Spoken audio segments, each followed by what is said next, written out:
네, 맛있는 음식을 먹는 것은 현대인의 즐거움 중 하나죠. 달콤한 디저트를 맛보면서 행복함을 느끼는 사람들도 있는데요. 그런데 이런 맛이 주는 즐거움은 어디에서 오는 것이며 또 우리는 어떻게 맛을 느끼는 걸까요? 네, 오늘 과학 서재에서는 맛의 원리의 저자인 최낙원 식품공학 전문가와 함께 이야기해 보겠습니다. 어서 오십시오. 안녕하세요. 네, 안녕하십니까. 예. 자, 책의 제목이 일단 맛의 원리입니다. 이 맛이라는 게 사실 좀 주관적인 부분도 있지 않습니까? 어느 정도는. 그렇죠. 그렇기 때문에 뭐 감성적인 영역이라든지 뭐 인문학적으로 볼 수도 있는데 과학적으로 접근하신 이유가 있으시다면 뭐라고 설명하실 수 있을까요? 네, 사실 우리는 맛을 보자마자 맛이 있다 없다, 심지어는 맛을 보기 전에 맛이 있다 정도를 판단할 수도 있거든요. 그렇죠. 근데 과연 그게 왜 맛이 있고 그것을 설명하다가 보면 참 곤란해집니다. 예. 그리고 요즘 이제 소금 줄이기라든가 당류 줄이기 같은 걸 많이 말하는데 소금이나 설탕 자체는 별로 좋아하는 사람이 없습니다. 근데 짜기 많은 소금을 줄이는 게 왜 그렇게 어려운지 정확하게 설명하는 경우도 없습니다. 그래서 맛에 대한 과학적인 원리를 제대로 알고 있다면 설명할 텐데 그걸 잘 모르는 탓이죠.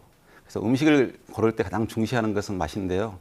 그래서 이제 식품회사 연구원이라든가 요리사들, 바리스타들, 소믈리에들이 어떻게 해야 맛있는 음식을 만들 수 있는지 많이 연구를 하는데 맛의 실체를 몰라서 그냥 헛고생을 하는 경우가 굉장히 많습니다. 그래서 맛을 최대한 과학적으로 설명해보자 하였습니다. 사실 과학적으로 설명할 수 있는 것을 과학으로 설명하는 게 가장 시행착오 없이 좋은 방법이고요. 꼭 맛을 모든 것을 과학적으로 설명할 수는 없지만 설명할 수 있는 만큼은 과학적으로 설명해보는 게 가장 좋은 것 같습니다. 예, 우리가 이제 혀가 느낄 수 있는 맛 하면 흔히 뭐 단맛, 짠맛, 쓴맛 뭐 이런 것들로 이제 꼽아볼 수가 있는데 하지만 이거 외에도 사실 수만 가지의 맛이 존재한다고 하는데 이게 맞는 건가요? 네, 그렇습니다. 사람들이 단맛, 짠맛, 신맛, 감칠맛, 쓴맛 그렇게 5가지를 혀로 느끼는데요. 예. 사람들은 이제 이걸 기본적인 맛이라 생각하고 맛이 전부라고 생각하지는 않습니다. 그래서 사과 맛이 따로 있고 딸기 맛이 따로 있고 고기 맛이 따로 있고 김치맛, 요리 맛이 따로 있다고 생각을 합니다. 예. 근데 사실은 혀로 느끼는 맛은 5가지가 전부이고 우리가 느끼는 수만 가지 맛의 다양성은 전적으로 코로 느끼는 향에 의한 겁니다. 아, 예. 네. 이제 코에는 약 400종류의 수용체가 있거든요. 그래서 400종의 냄새를 조합해 가지고 사람 같은 경우는 1조에서 10조 가지 냄새를 구별할 수 있다고 합니다.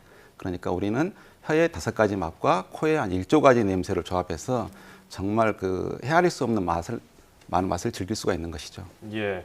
코감기가 걸렸을 때 우리가 음식 맛 제대로 못 보고 네. 일부 예능 프로그램에서 코를 막아놓고 양파를 먹었는데 사과라고 느끼고 또 마늘을 먹었는데 아몬드라고 느낀 게 비슷한 설명인 것 같은데요. 네. 앞서서 말씀하시기로 감칠맛을 언급해 주시지 않았습니까? 감칠맛을 사전에서 찾아보면요. 음식물이 입에 당기는 맛, 마음을 끌어당기는 힘 이런 것으로 정의가 되어 있는데 이게 그냥 글로써 정의하기는 좀 어려울 것 같아요. 어떤 맛일까요? 사실은 정확하게 정의가 되어 있습니다. 예, 그러니까 예. 우리가 이제 고기의 육수에 마시거나 다시마하고 멸치 국물을 낼 때의 맛인데요. 예. 그 자체로는 사실 맹숭맹숭하면서 별 맛이 없는데 소금이라든가 그 재료에 있는 향, 물성과 어울리면 굉장히 맛이 이제 깊어지는 거죠. 예. 그래서 좀 더 이제 구체적으로 그게 어떤 맛이냐를 알아본다 그러면 사실 고기에는 단백질이 많이 들어 있고요. 그 단백질은 20가지 아미노산으로 구성되는데 그 중에서 가장 풍부하게 존재하는 것이 그루탄산이라는 아미노산입니다. 그래서 우리가 그동안 많이 논란됐던 MSG가 사실은 한 분자의 그루탄산과 소금에 있는 나트륨 2개가 결합되어 있는 거죠. 그래서 예. 감칠맛이 뭐냐 실제로 알고 싶다 그러면 그냥 미원을 물에 조금 넣고 녹여 먹어보면 예. 그 자체가 사실 가장 정확한 감칠맛이고요. 근데 그 자체로는 사실 왜 이렇게 사람들이 좋아할까 이해할 수 없을 정도로 별 맛이 없죠. 근데 소금물도 자체도 맛이 없지만 우리가 이제 가진 양념을 간이 안 맞는 음식은 참 맛이 없지 않습니까? 예. 그것처럼 이제 우리가 아주 소량만 들어갔을 때 맛과 향이 확 살아나죠. 그래서 이제 감칠맛은 일단 단백질 맛, 고기의 맛이다 이렇게 생각하시는 게 좋을 것 같습니다. 우리가 이제 맛을 느낄 때 필요한 감각이 단지 미각뿐만 아니라 여러 가지 이제 함께 섞인 종합 과학이라고 이렇게 얘기를 하셨거든요. 네. 맛이 우리에게 어떤 작용을 통해서 다가오는 걸까요?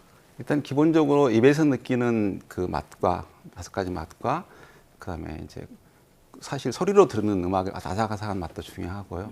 그다음에 이제 모양 봤을 때 그 형태나 색깔 이런 거에서 벌써 기대감 갖게 하니까 시각도 굉장히 중요하고 향도 중요하고 이런 오감뿐만 아니라 사실은 저희가 내장기관에서 느끼는 감각도 있고요. 근데 이런 게 보이는 알고 있는 감각과 알고 있지 않은 감각을 모두 합해도 우리가 느끼는 맛의 50%를 설명하기도 힘듭니다. 그래서 이제 사실 그런 감각을 바탕으로 우리 뇌가 어떻게 작동하는지를 이해해야지 어느 정도 맛에 대한 설명이 가능한데요. 뇌의 작동을 알려면 사실은 이제 뇌과학도 좀 알아야 되고 진화 심리학 같은 걸 알아야 되죠. 그래서 사실은 맛은 종합과학이라고 분명히 해야 됩니다. 그런데 사실 뭐 그리까지 따지지 않고 그냥 자유롭게 즐겨도 충분하죠. 근데 그런 걸 좀 더 자유롭게 제대로 안다 그러면 우리가 이제 자기가 먹는 거에 대해서 좀 더 그 자신감도 가질 수 있고 뭐 맛에 대해서 좀 자유로워질 수 있을 것 같습니다. 예. 맛이 그냥 맛있고 맛없고 그렇게 쉽게 설명할 게 아니었군요. 자, 이게 책을 보면요. 설탕은 왜 달고 레몬은 왜 신가로 접근할 게 아니고 우리가 이 설탕을 왜 달게 느끼고 레몬을 왜 시게 느끼냐로 접근을 해야 된다고 말씀하셨거든요. 이게 어떤 내용일까요? 그러니까 세상에는 3천만 종 이상의 화합물질이 있고요. 예. 냄새 물질마다 40만 종이 넘는데 그중에서 우리가 실제로 느끼는 것은 굉장히 일부입니다.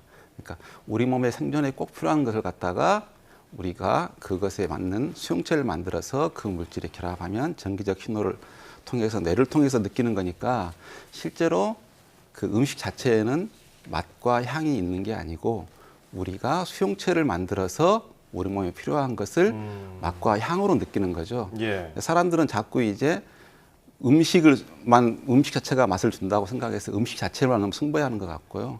사실 그걸 주체적으로 느끼는 내 몸이라든가 그것에 왜 그렇게 느꼈는지 과정에 대해서는 너무 무관심한 것 같아서 예. 사실은 우리 몸이 주체이기 때문에 우리 몸에 좀 더 관심을 갖자는 뜻에서 그렇게 설명하였습니다.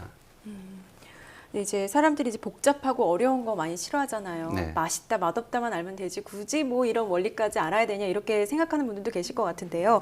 그럼에도 불구하고 우리가 맛에 대해서 좀 계속 연구해야 되는 이유는 어디에 있다고 좀 강조해 주실 수 있을까요? 사실은 이제 맛으로부터 아까 말씀드린 것처럼 자유로워지기 위해서는 맛을 연구할 필요가 있는 것 같습니다.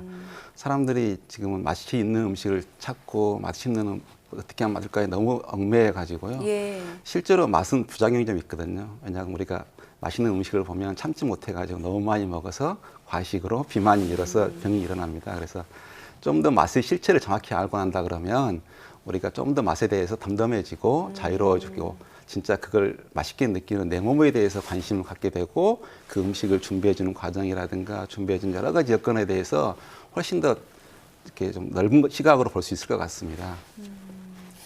예, 저희가 이제 마지막 질문 하나가 남았는데요. 이게 좀 철학적인 질문인 것 같기도 해요. 책 표지에 있는 질문인데 맛을 통한 즐거움은 어디서 온다고 이걸 설명할 수 있을까요?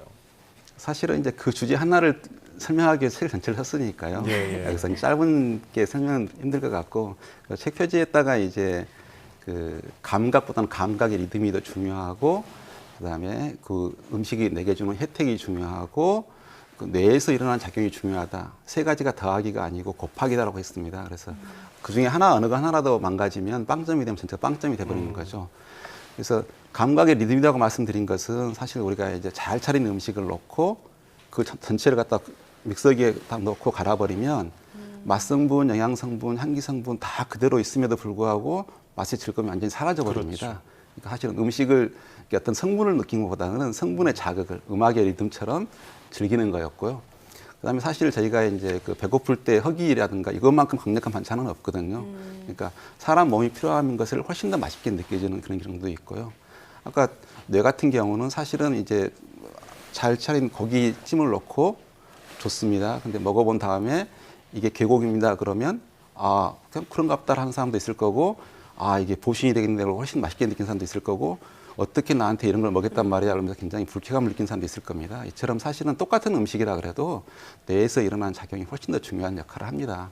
그래서 이제 이런 과학적인 걸 이해해가지고 좀 더 맛으로부터 정말 맛의 주체는 내가 느끼는 거지 음식이 아니다라는 생각으로 여러 가지 실제적으로 어떤 미식이 가치가 있는 건지 음식의 가치는 뭔지 이런 거에 좀 더 넓은 시각으로 바라볼 수 있게 됐으면 좋을 것 같습니다. 네, 알겠습니다. 오늘 말씀 잘 들었습니다. 네, 지금까지 맛의 원리인 저자인 최낙원 식품공학 전문가와 함께 이야기 나눠봤습니다. 네, 감사합니다. 네, 감사합니다.